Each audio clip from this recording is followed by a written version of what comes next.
Hello, if you're new here, I do flip throughs every once in a while, and today I am doing Court of Blades by a couple of Drakes.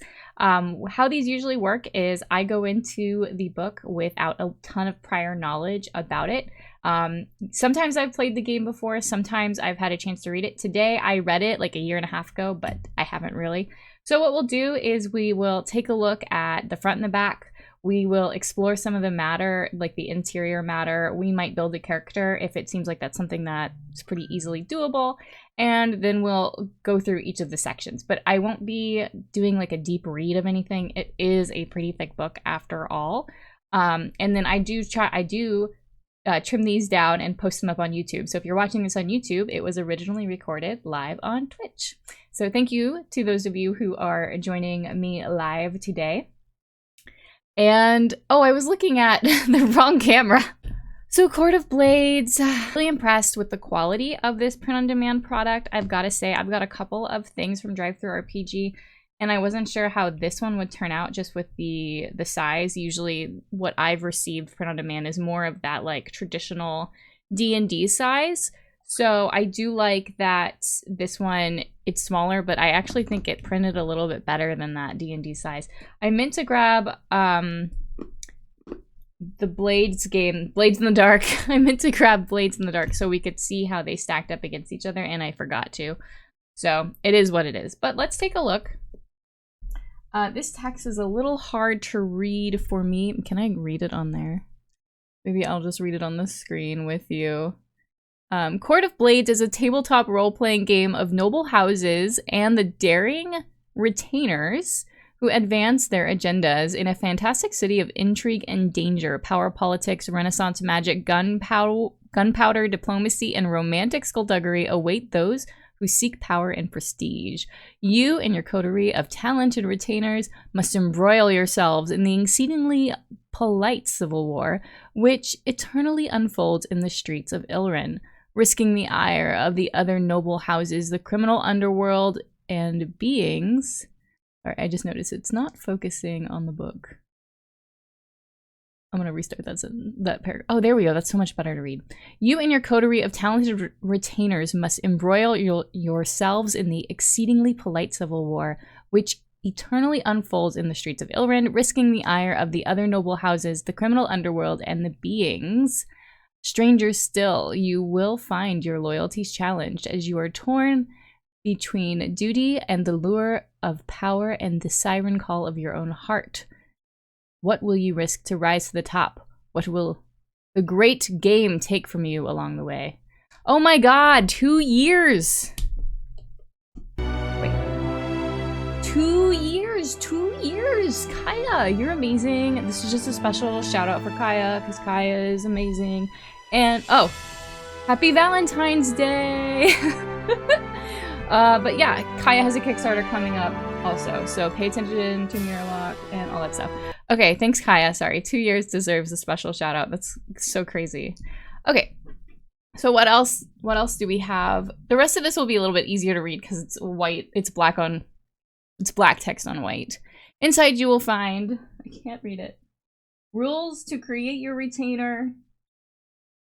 Let's just go for it. I can't, it's so dark.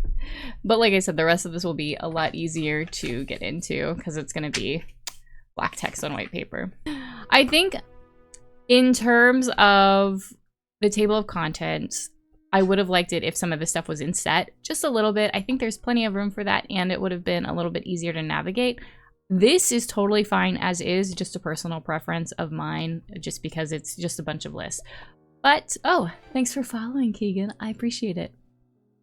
But I think the way they have organized this is very well done, and I do so appreciate that it fits across a spread. Like, this is it. And then it also has an index, and the index is, they did a really good job on the index. Oh, that's all the Kickstarter backers. So, yeah, I like that they have both, especially for this text. I love that it's blurry now. It's censored. You can't know what's in the index. I'm back. It'll come back.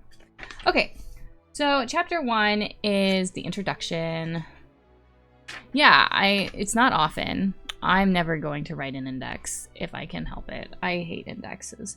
It'll deblur. It'll figure its life out at some point. I should upgrade this camera. It's just, I don't want to spend money to do it. Oh yeah. True. Can you fix yourself? This is what I say to the mirror every day. Can you fix yourself? Just kidding. Ha, it's a joke. Okay. Moving the mic so it's a little bit closer. So we have the game. It's a game of politics, magic, romance, and peril. You take on the roles of retainers to a newly risen house of the Assaultaire in the great city of Ilrien. The Assaultaire, composed of the 6 houses major, are considered the most powerful families in the principalities, but amongst them, they have their own pecking order. The first prince sits atop this hierarchy, with each citizen of Ilrien aware of every house's position within that order. Can your characters play the great game and win it all, or will they fall prey to the machinations of their rivals, or worse yet, their own human failings? So what will you need to play? 1 copy of the book, 2 to 5 players, 6-sided dice to share, a blank paper or note cards, and printed copies of the character playbooks and house sheet. Reference sheets and maps can be helpful. So then we learn about the setting. Not a ton here. It's a seat of power. Our scene is laid out in principalities, successor states, which threw off the yoke of the decadent. Situated on the coast. Love that. Love an ocean. See, when I look at this book, I just immediately think of Casanova, the early mid-2000s movie that came out that I was obsessed with, that had Heath Ledger. Keegan.exe says, so I've read a game with a bad index and it was just poorly organized and didn't have good page references for things you might want to look up. It was a lot of lore indexing and low reference indexing, but it didn't index the bits of the game text that I needed reminders on most. I wonder if in a case like that, if a lore index and a reference index would be really good as like separate pieces. Like you know what I'm saying? I feel like if you want to learn lore, that way it condenses the index. And I don't know. I'm not a big lore person. I like to write a paragraph and then let the players or whatever fill in all the blanks. Okay. And then each player creates a character, referred to as a PC. The players work together to establish, yeah. If you've ever played a tabletop RPG, you get it. In addition to creating the characters who will form your coterie, you will also choose the house your coterie serves. Each house has its own set of strengths to explore and its own unique flavor to inspire the sort of stories your group wants to tell. While any house can be played in whichever way your group wishes, you will find that each house lends itself well to a specific playstyle without any modifications. House Corvetto lends itself well to skullduggery and magic, Lavelle to high politics and manipulation, Bastion to charity and goodwill, and so on. So that's cool. Okay. And then we have some Game Master. We have some touchstones. I cannot believe I'm not seeing Casanova in one is the touchstone. Because I just feel it. I mean, I feel it from the cover. It's a great movie. It's a goofy movie, but it's also like a great movie and I love it. I feel like it's slowly sliding back. Chaseago says, I've learned a new word tonight, coterie, a small group of people with shared interests or tastes, especially one that is exclusive to other people. Yep.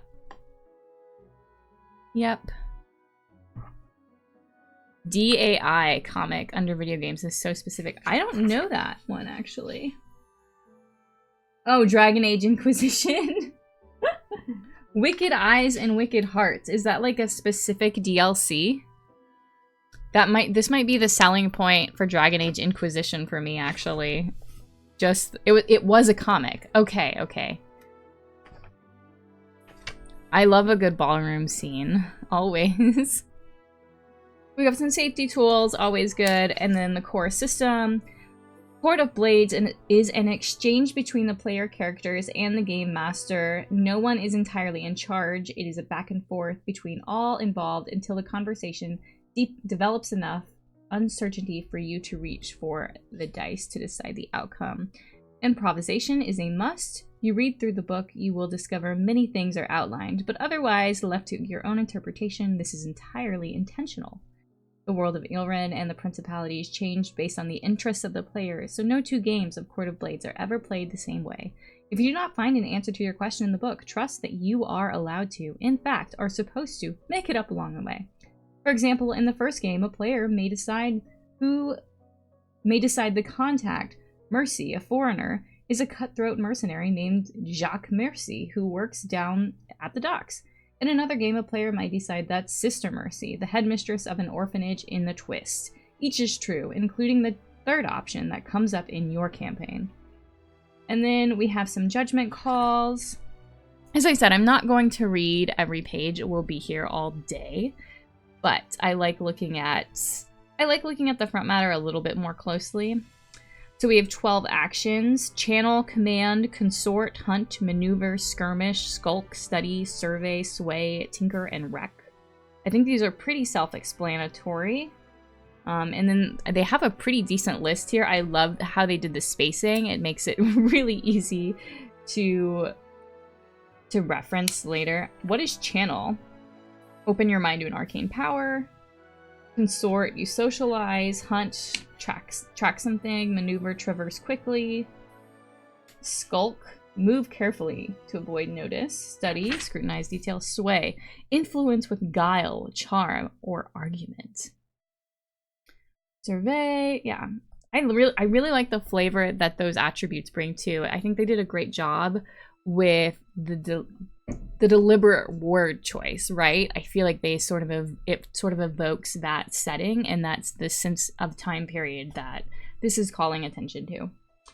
Action roll overview. You make an action roll when your character does something potentially dangerous or troublesome. The possible result of the action roll depends on your character's position. There are three positions: controlled, risky, and desperate. So that's where you're going to see this Court of Blades piece come in. It's interesting which stats they kept from Blades. I was thinking the same thing. If there is no danger or trouble at hand, you don't make an action roll. Oh wait, I skipped the paragraph. If you are in a controlled position, the possible consequences are less serious. If you are in a desperate position, the consequences can be severe. If you are somewhere in between, it's risky, usually controlled, the default position for most actions. So and I think that Navi and Sean, I can't believe I forgot Sean's name. I'm so bad with names. Have done a great job of explaining position and effect on Twitter. I'm not gonna read through the whole piece of it here. I just think over the years they've done a good job. So I anticipate that they've done a good job here. And if you still struggle with it, I think that position and effect is something that just takes practice. Unfortunately, like most things, really annoying. Oh, I like that they have the attributes grouped here. Mind, body, mind, and spirit. That's cool. I think channel is also in Blades. Good word choice regardless. So, yeah. So then we have resistance rolls, stress, and scandals. Let's learn about scandals. When a PC marks their last stress box, they suffer a scandal. When you take a scandal, circle one of your scandal conditions, like sentimental, wicked, grasping, etc. They are all described on the following page. When you suffer a scandal, you are taken out of the current errand. You flee, are incapacitated, or otherwise drop out of the situation. You will return later with a new personal reputation looming over you. When you do, you have 0 stress, and your indulgence has been satisfied for the next downtime. Alrighty, I'm excited about the scandals, to be completely honest. I am really drawn to scandals. I see my chat is too, so that's great. Sentimental. You are known to be soft of heart and easily moved by misty-eyed emotion. That's probably me IRL, honestly. Wicked. You are suspected of villainous appetites or inclinations, and many expect your treachery. Probably also me IRL. Grasping. Your reputation is one of bold social climbing and a lack of regard for those you hurt. False. You are known for deception and calumny. I actually don't know that word. Few can afford to take you at your word. Gosh, you are known to be crass, graceless, and whether by word or deed, unwilling to play the game of courtesy. Jealous, your peers know that you covet what they have, and they guard well against it. Faithless, you are reputably unwilling to place your trust in anyone or anything. Fragile, you are easily cut by word or treacherous deed. You are too easily cut by word or treacherous deed to live long in Ilrien. Yes. Scandal is such... EXE says, Scandal is such a cool take on injuries here. I think that's pulled from... Yes, I think so. I need to pick this game up finally. I don't know if you heard me say this, Keegan, but I said that it has been on my shelf for like a year and a few months, maybe even a year and a half, maybe longer. And I remember reading through a good portion of it, but it's all left my head. And I really want to try to get it to the table for a few sessions, for a few shot, as Spencer would say, sometime this year. Hello, Saynor. Welcome in. How are you? Feel free to introduce yourself and say hello. Well, you already kind of said hello, but... Embarrassing. Imagine having RPGs on your shelf you don't know offhand. Yeah, imagine. Imagine having multiple shelves in multiple rooms. Imagine. Okay, so then it talks about the action roll, and you can see the system here. The player states their goal for the action, the player chooses the action rating, the GM sets the position for the roll, the GM sets the effect level for the action, and bonus dice. Add bonus dice is needed, the player rolls the dice, and we judge the results. So let's go through an action roll, and then we probably won't get too in the woods with anything else. We might make a character, but...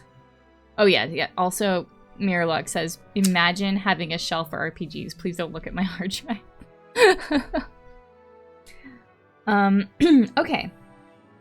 The player states their goal. So your goal is the concrete outcome your character will achieve when they overcome the obstacle at hand. Usually the character's goal is obvious in context, but it is the GM's job to ask and clarify the goal when necessary. You're punching your paramour suitor in the face, right? Okay. What do you want to get out of this? Do you want to take him out, or just rough him up so he'll do what you want? 2, the player chooses the action rating. The player chooses which action rating to roll.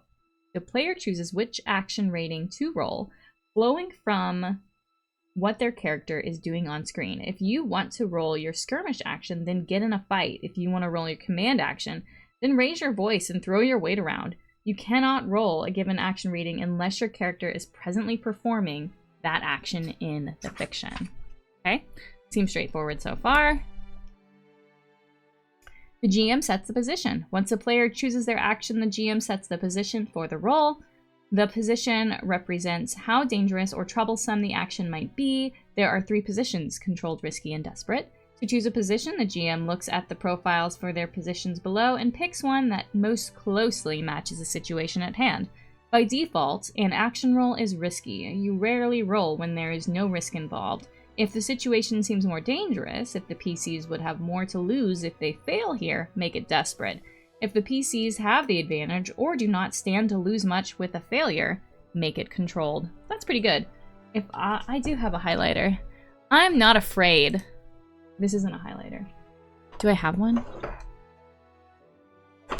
Either way, I'm not afraid to be like, this is good. This is what I need to know. I need to remember and come back to this. This has some good info. Boom! Boom! You know what? I'm also gonna do like a... so it sticks out a little bit more. And then when I get my highlighter, you better believe this will be highlighted. They need more I'm 100% with you. At least this is uncoded, which I love. I love it when a text is uncoded because it's so much easier to write in. Good stuff. Yeah. Fuck coded pages. I think my only thought is, Dimitri says, my mind is reeling seeing someone scribbling on their books. For like some books where art is really important for presentation, I get using coded pages to really bring that vibrancy and the color to life. I tend to nowadays skew more towards black and white art and uncoded pages, because I agree. I think I prefer to make things easier to play, so, which is, for me, a lot of writing. The GM sets the effect level. The GM assesses the likely effect level of the action given the factors of the situation. What do the PC stand to gain if they succeed here? Essentially, the effect level tells us how much this action can accomplish. Will it have limited, standard, or great effect? The GM's choices for effect level and position can be strongly influenced by the player's choice of action rating. If a player wants to try to make a new friend by wrecking something, well, maybe that is possible, but the GM would not be out of line to say it is a desperate roll and probably limited effect. Seems like consorting would be a lot better for that. The players are always free to choose the action they perform, but that does not mean all actions should be equally risky or potent. Add bonus die. You can normally get up to 2 bonus die for your action roll. Some special abilities might give you additional bonus die. For bonus die, you can get assistance from a teammate. They take 1 stress, describe the manner in which they help you, and they give you 1d6. For another bonus die, you may either push yourself, take 2 stress, or you can accept a lady's favor. You can't get dice for both, only one or the other. And then, oh, we have a description of the lady's favor. PCs in Court of Blades are professional retainers dedicated to the rise of their house. They do not always act in their own best interests. To reflect this, the GM or any other player can offer you a bonus die if you accept a lady's favor. The lady's nature is duality. She has fortune, both good and bad. Common ladies' favors include... this is the devil bargain. So in Blades in the Dark, you can take a devil's bargain, and it looks like they've flavored that here to be more of the... lady's favor. I love that. We all caught in on at the same time. I love the chat is like, yes! That's great. Is my chat popping up on my screen? It's not a big deal. It's not a big deal. So add a new complication, collateral damage, unintended harm, sacrifice influence or favor or an item, betray a friend or a loved one, offend or anger a faction, start and or trick a troublesome clock, add exposure to the coterie from evidence or witness, and suffer harm. So I think those are great. One thing I appreciate is that there's a ton of examples. I feel like the original Blades of Dark might have not had a ton of examples. I can't remember. I remember thinking in regards to a couple of things, the original Blades in the Dark didn't have a ton of examples, so I had to go look elsewhere. I will say in the original Blades in the Dark, there's an actual play that's like a few pages, and I thought reading that was great in learning the system. Anyway, I don't know if there's something like that in here. Example plays are so great, though. I love them. The lady's favor occurs regardless of the outcome of what you roll. You make the deal, you pay the price. If it is ever a point of contention, the GM has the final say over which of the lady's favors are valid. Okay, so then you roll the dice and you judge the results. It tells you how well the character performs as how serious the consequences are. They might succeed at their action without any consequences on a 6, or they might succeed but suffer consequences on a 4 or 5, or it might just go wrong 1 to 3. So you roll all the dice and you take the highest result here. And then it has some more guidance for the GM for coming up with stuff. So, and then we got our clocks. They've got a lot of great clocks here, or a great discussion on clocks. If you're not familiar with clocks, it's usually, I'll draw one for you. Oh, there's probably a picture. Oh, I'm surprised they didn't draw one. So if you're not familiar with clocks, actually, it's usually a circle. And then depending on the difficulty of something, you will split up the circle.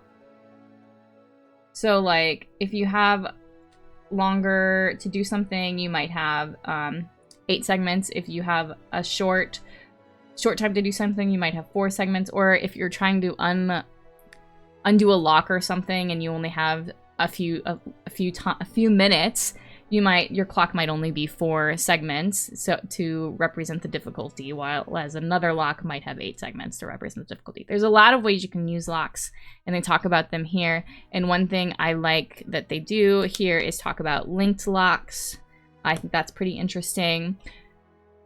Dimitri says, I have an obsession with clocks because they're one of those tools that can be used to great effect in most games. I agree. Keegan says, I love ignoring clocks and making progress tracks instead just to annoy Blade's heads. I don't think I have a lot of experience with progress tracks. Is it basically a clock? It's just linear. If you're talking about like a progress clock, like in a tabletop board game, I've played a lot of... Yeah, it's a clock but a line, okay? I was gonna say, in board games, I feel like they're almost always like a line and you slowly slide the token down it. A clock unrolled, yes, unspooled, if you will.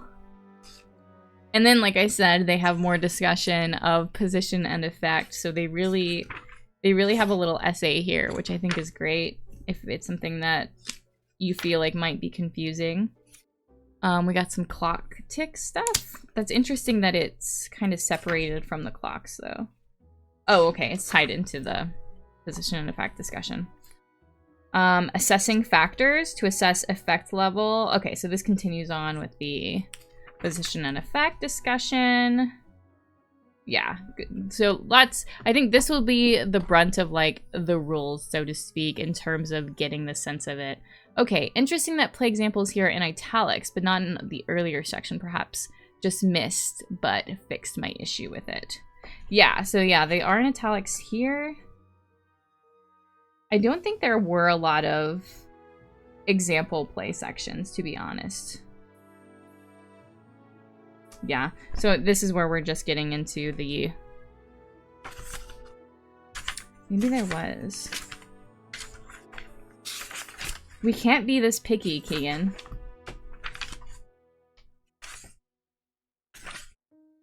Because this one is in italics.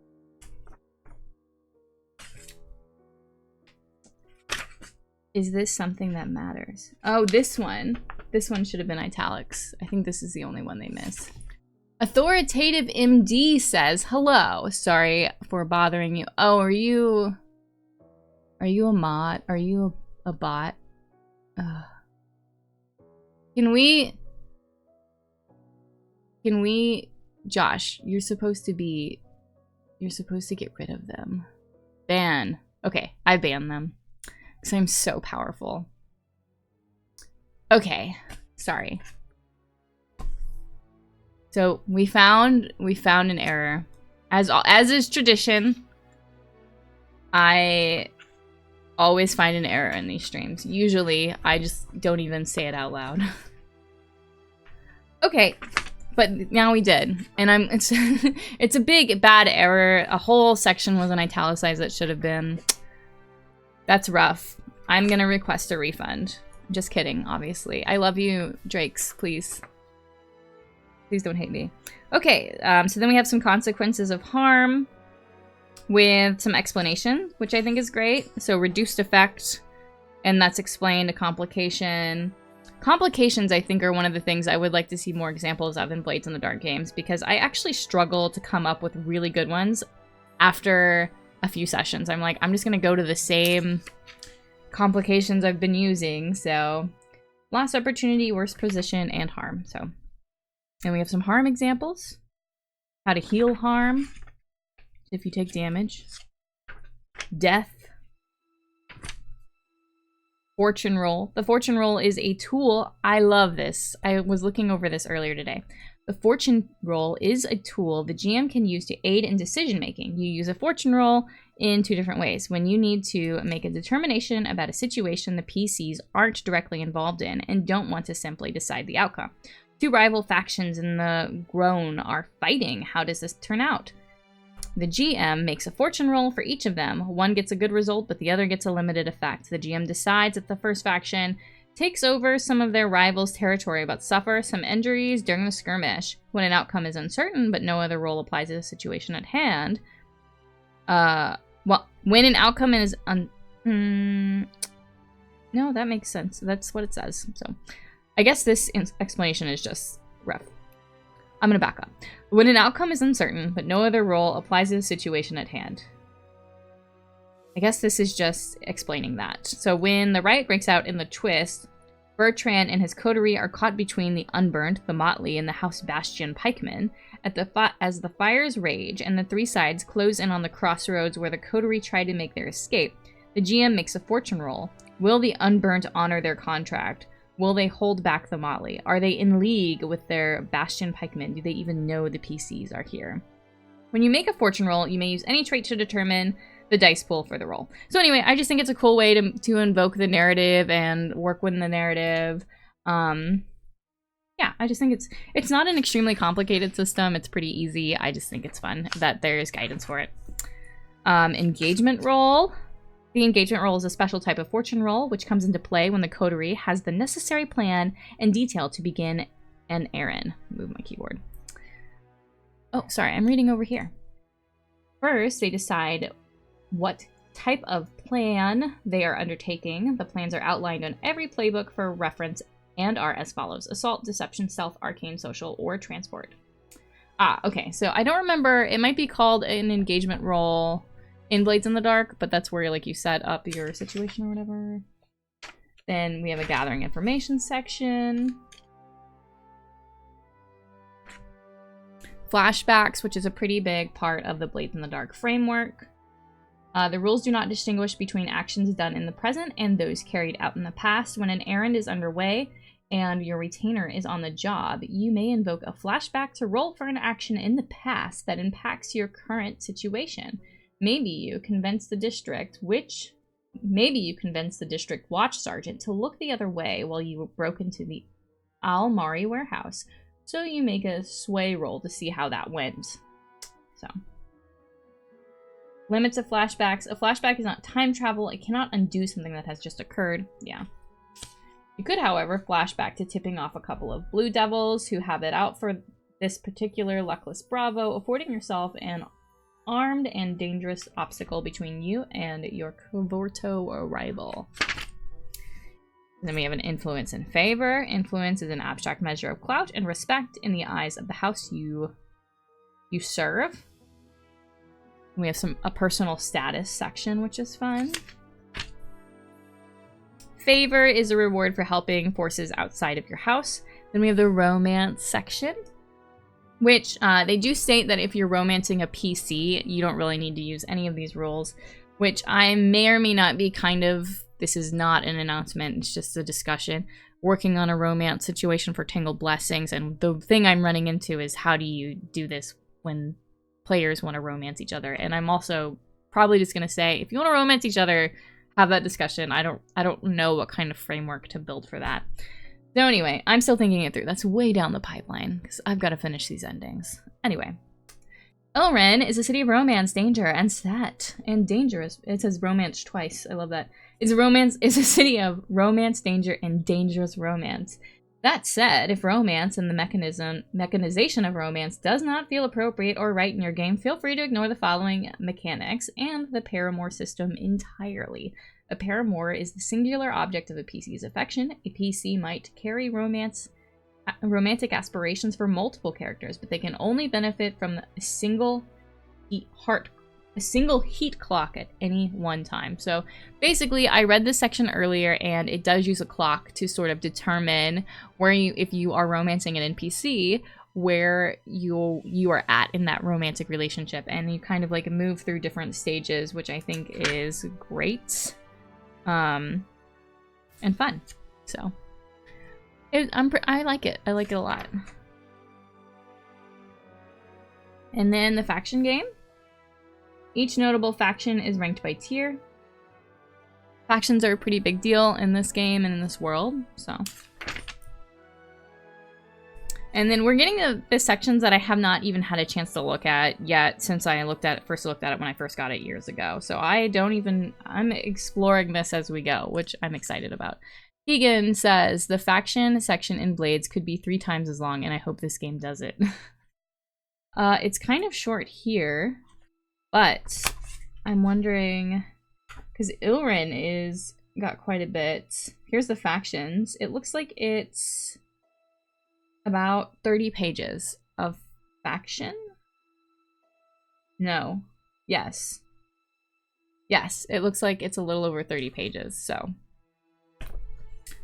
You a faction person? I'm not sure how much of a faction person I am. I don't read any fiction that comes with my games, to be honest. Losing a... Okay, so spheres of influence represent influential places within the city, each with its own merits and value. The coteries house will begin with one sphere in the city in which they have influence, meaning they have 3 new contacts, one of which is a strong, reliable contact in that location. During house creation, the coterie will choose any one sphere of influence that interests them, except for the palace, which always belongs to whichever house sits at the first house of the Assaultaire. It's got to be Assaultaire. That feels right. Taking a new sphere of influence always comes with a cost and the potential to make a new friend or rival. So, cool. Then we have some rules on how to grow your house, how to advance your house. Dimitri says UPS somehow muted it with some keyboard shortcut. Wasn't... Oh, okay. There was a sound issue, but it sounds like it's been solved. Okay. Keegan says, yeah, I'm a faction head though. I just wish the original Blades had more. I feel you. I'm sure there's a lot of fan stuff out there. Don't you love going on Reddit and digging through all of that?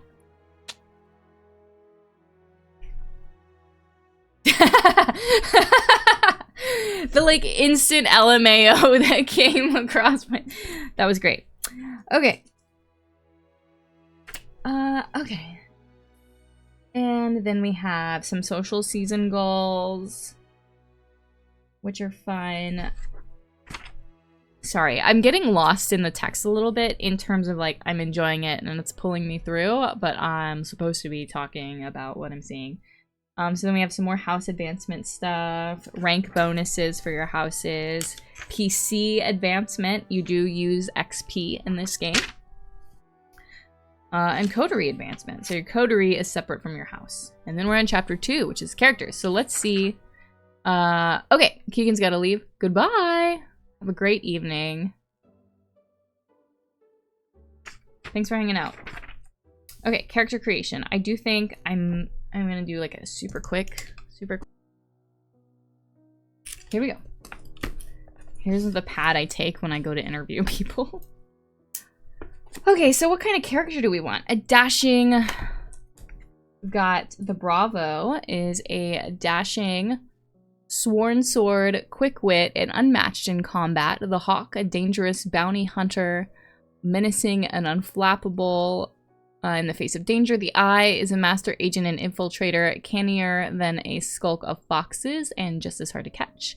The Couth is a streetwise wild card, lucky or dangerous enough to rise from the gutter.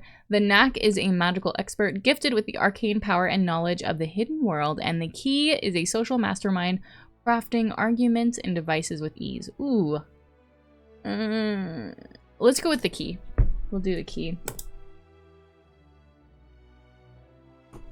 Okay, so we'll choose a Key. And see, are there any... Okay, so you choose a playbook, right? Which is what I just did. And then we'll describe each playbook quickly below, but we encourage you to jump to the full playbook to explore. Okay. And then you choose a heritage. Heritage is important. What is the list of heritages? I'll get there later. And then choose a background. The backgrounds include academic, labor, law, trade, military, noble, and underworld. Oh, those are so good. Let's go with academic. Scholar, professor, yeah. Assign 4 action dots. Put 1 dot in any action you feel reflects your character's heritage. Put 1 dot in any action you feel like reflects your character's background. Assign 2 more dots where you please. Are the playbooks in here? Aha, yes. I should have thought to print out a character sheet. Let's take a look. Take a look. Those are the houses. The Key. Here's the art for the Key. I love it. If it will come into focus. Oh, I love the wheelchair. That looks great.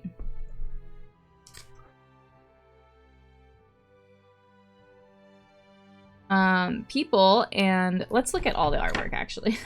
The keys last, so I think I'm not gonna build a character since the playbooks do require you to like fill out stuff, but we'll do a quick thumb through. I'm pretty sure you can probably get these for free too, pretty easily. Maybe not. Usually characters, oh look at this guy. He's got a cat friend. I love that. Couth.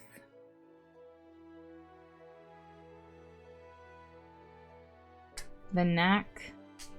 The knack has a bird. Okay. People and things are not so very different. They are all bits.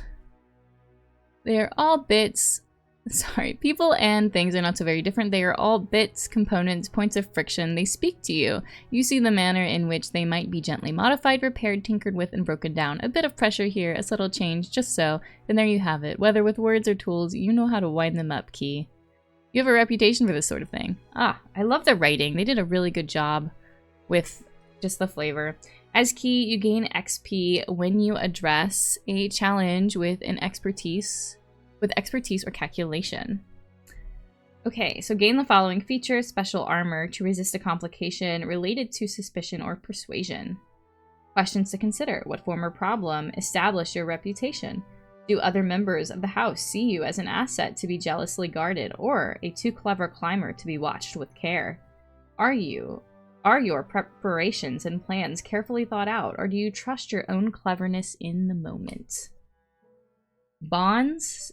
Blank and I once worked at cross purposes. I hope they do not bear a grudge. I have often found myself apologizing for blank. No matter the gaffe, I'll smooth it out. Blank is my rock. When the plan goes awry, I can count on them. Blank is rash and reckless. I will teach them discretion. I sponsored blank into the house. They must excel or both of us will suffer. Blank and I burned many bridges together to rise this far. We share a common enemy. I like those. Those are good too. Miralock says, the Drake's flavor writing is always on point. 100%. When I was working on Tangle Blessings and Carved, I kept looking at Dead Belt, just reminding myself of the way they wove narrative into the rule text. I think is just something to be studied, and it's so I constantly use it to remind myself, to push myself a little bit, like not to get stuck in that mechanical way of writing. I tend to go that way when I'm first writing, and then I kind of hope to go back in and add a little bit flavor later, just because I prefer clarity. But I also think voice is really important and worth exploring more in tabletop RPGs. But I think the Drakes nail it. I think Wander Home also nailed it really well. That was another book I pull out when I really want to look at narrative voice when it comes to rules. Okay. Oh yeah, Skyworthy too. I need to look closer at that one. I know you really enjoyed it, Josh. So let's look at some special abilities. Skeleton Key, push yourself and roll your best action rating while performing a different action. Say how you adapt your skill to this use. That's fun. Expertise due to careful planning during downtime. You may give yourself or a coterie member one extra downtime activity. If you do not use this feature during your downtime, you may use it during the next errand to flash back without costing stress. Oh, that's fun. I know this tune. You can always tell when someone is lying to you. Ooh, I like that. Foresight, twice per errand. You may assist a teammate without paying stress. Describe how you've prepared for it. Under the rug. During downtime, you get a +1 effect when you reduce exposure, and your shame level counts as 1 less for the purpose of the entanglement, so long as you explain the situation to your superiors. A good name. When you push yourself in social engagements while consorting or swaying, you can gain both 1 effect and 1 dice instead of one or the other. Attention to detail. You are a stickler for details. Add another die to your roll when working on a long-term project. You can also push yourself to ignore the drawback of a crafted device. Cool. We have some contacts. Special permission. A believable excuse. You are a master of crafting plausible stories. Once per errand, when you make an excuse, the receiver will be inclined to believe you. With some specialized gear, some standard items, and I think you can only carry a few of these. I'm sure it says more in the actual rules creation. And then we have the coterie and house creation. Just right up next. So I think we're gonna kind of skim through the rest of this. I think a lot of it is gonna be about like building your world. It looks like building a house isn't that complicated. It looks like they're only 3 pages each. So just some ways to add flavor, it looks like, which is fun.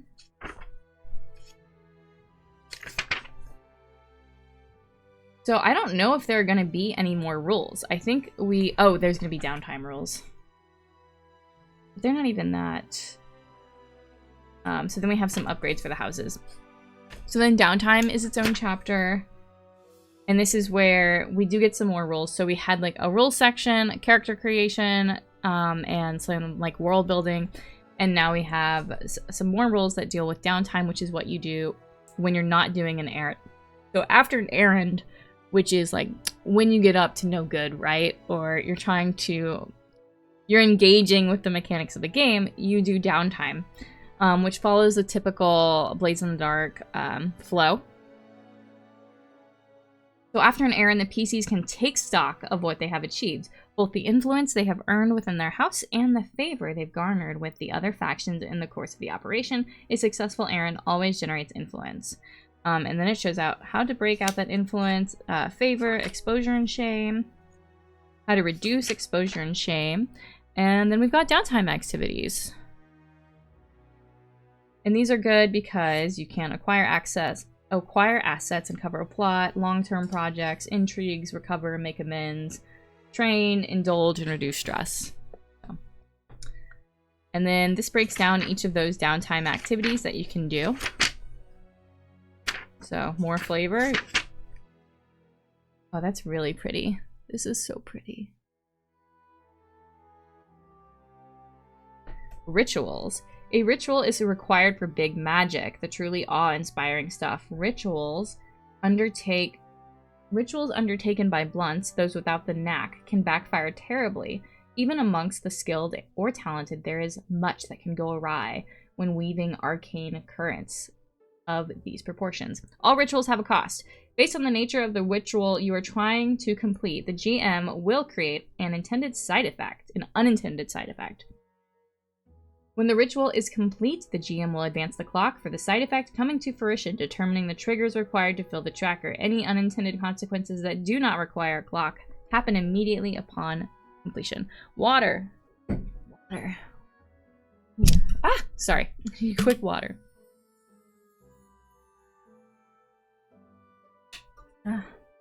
Haven't had a drink in like an hour. Can't believe I went that long. Cool. So then we have some more ritual information. I wonder why you would cast a ritual. I guess there's probably more in here about rituals. Or why you would want to do one. I'm trying to see. I don't see much. Oh. What does the ritual do, and how is it arcane? Okay. The player says, what must I do to perform the ritual, and what is the price? Okay. So it seems like the rituals, what they do, is up to the players, and it just depends how it engages with the fiction. We've got crafting. Who doesn't want crafting rules? Poisons, intoxicants, weapons, potions. Magic weapons. Gadgets. That's fun. I love this eyepiece. Okay. And then we have a crafting example, which is great. And then we've got chapter 4, a guide to Ilrien, which is the setting. We have an abridged timeline, which is fun. Dueling rules. What does dueling look like? So what does dueling look like? And then it gives you some options to build that out. What daily life is like, the currency. Because I do feel like, for a game like this, you need to have a good handle on the world, since you're dealing with intrigue and scandal and shame. Whereas in Blades in the Dark, I feel like you can be a little bit more loosey-goosey because you're sneaking around. I don't know, it feels a little bit different because this one is so social. You got city districts, which each have their own like little character sheet. Beautiful city map, which is really fun. I like all the swirls. Spheres of influence, we talked about those earlier. Okay, and then we have the factions, which the factions is, I think, most of the rest of the book. Factions include all the various groups of people who make up the city and political landscape of Ilrien. From the houses of Major to the lowliest vice purveyor, everyone serves a purpose. Anyone can be a valuable ally or a menacing rival. Choose who you befriend and anger with equal care. Cool. I really love the emblems too. The emblems are really fun. They turned out really cool. This is fun. And it's giving me ideas for the Tingle Blessings house expansion. So that's fun too. This is why we read other texts. 100%. So yeah, there's lots of faction information. Oh, there's some more art. Triggering and action. What is this? Playing the game. Also, this is some great art as well. Love that. Okay. So it talks about how to trigger an action roll, actions during play, more examples of position and effect. Lots of examples, actually. Oh, examples for how to use each of the traits that we discussed earlier. So skirmish, it looks like each one has a page, which is great. And the page is associated with controlled, risky, and desperate. So that's really great that you have an example for each skill and where it might be controlled and where it might be desperate. So that's great. And they did that for each trait. So that's incredible. Really great work there. We have some player best practices. Ah, yeah, we have an example play, which is great. Yeah, and that's really good. It's pretty long, but that's okay. Like I said, the example play in Blades in the Dark I thought was really good, so I'm glad that they added that here too. This is really beautiful.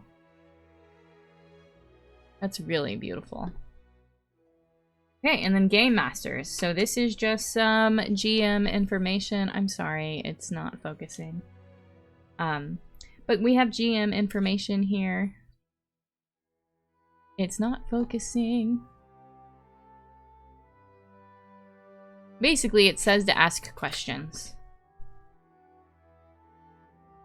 I don't know why it's not focusing. Do you want to go lower? Do you want to get in there? Do you want to get in there? Get in there. Cut to the action, running the game. Some principles. Yeah, just lots of advice so far on how to run it. GM bad habits. Ooh, that's actually probably a really good section. I probably have some really bad habits, so just checking yourself I think is always good. Don't roll for the same thing twice. Session 1 checklist. Oh, that's really cool. Was this in the yeah, session 1 checklist. Okay. Yeah, I think this is great. I think I would have preferred this to be closer up to the front. It is ideal to complete one of the checklists below before the first session begins, as it's not unusual for a coterie to want to interact with the uncover a plot mechanic during the first downtime. If your group is deciding on which house to serve at the table during session 1, you can still prepare some things in advance to make the game go smoothly. I think that's great that there's a section on how to prepare for session 1. Honestly, that's great. That's incredible. And this is what it looks like, and then it continues on a little bit. So, and then we have roll charts. So, Dimitri said, that is one great section to add to a game that is so heavily dependent on their first session. Yes. It actually brings to mind Die, the RPG. They do a great job of giving you how to start, basically, for different types of play. So, like, if you're playing a full campaign, if you're playing only a few sessions, or if you're playing one session, exactly how to approach the book and the, like, little checklists. So great. So great. Right, so the rest of this is pretty much, it looks like roll tables and ideas. Oh, we have a winter situation. Changing the game.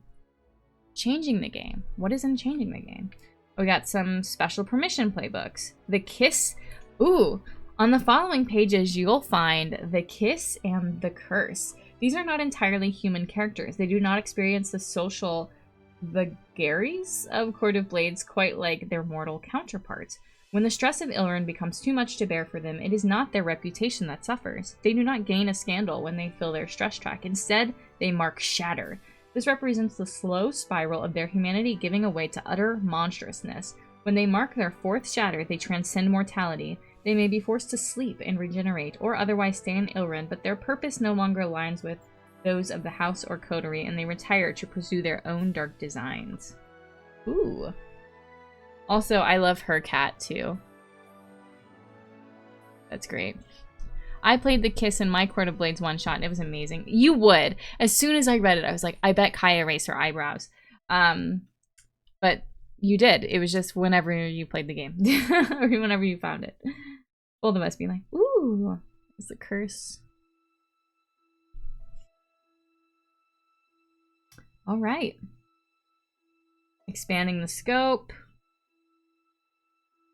How easy it is to plug new ideas into the system, better fitting your playstyle and expanding. Below, we've outlined some building blocks for tweaking or creating your own playbooks and houses. Oh, cool.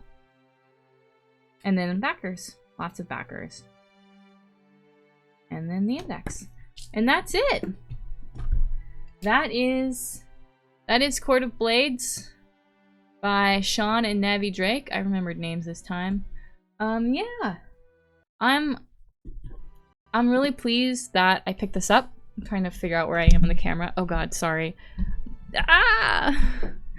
I am really pleased that I picked this up. Like I said, I think the drive-through RPG edition is pretty good. It's print on demand. I did not get the offset binding one that is where you'll... I think there's still some of those out at other shops. That was a limited edition. But yeah, I don't regret the drive-through RPG version. I think it's pretty great. So yeah. Pick this up. It's available in a lot of places. Just Google Court of Blades and you'll find it, and then we'll have to check out the zine. I think that's all I have, though, for today. I'm gonna run a new thing that I have before I sign off officially, and that's my little credits. It's really hard to read, but yeah, thanks everybody for coming out. Amazon had some copies some time ago, but I'm not sure if those were the original. Yeah, me neither. Anybody streaming? Anyway, thanks everybody for coming out. Let's go see Dauntless. Yes, let's go see Dauntless. 100%. Dauntless is amazing, amazing, amazing. So everybody go say hello to Dauntless and tell them that I sent you. I hope that you have a fantastic rest of your evening. And I will see you not next week, but the week after, probably, with another stream. Happy Valentine's Day! Ah.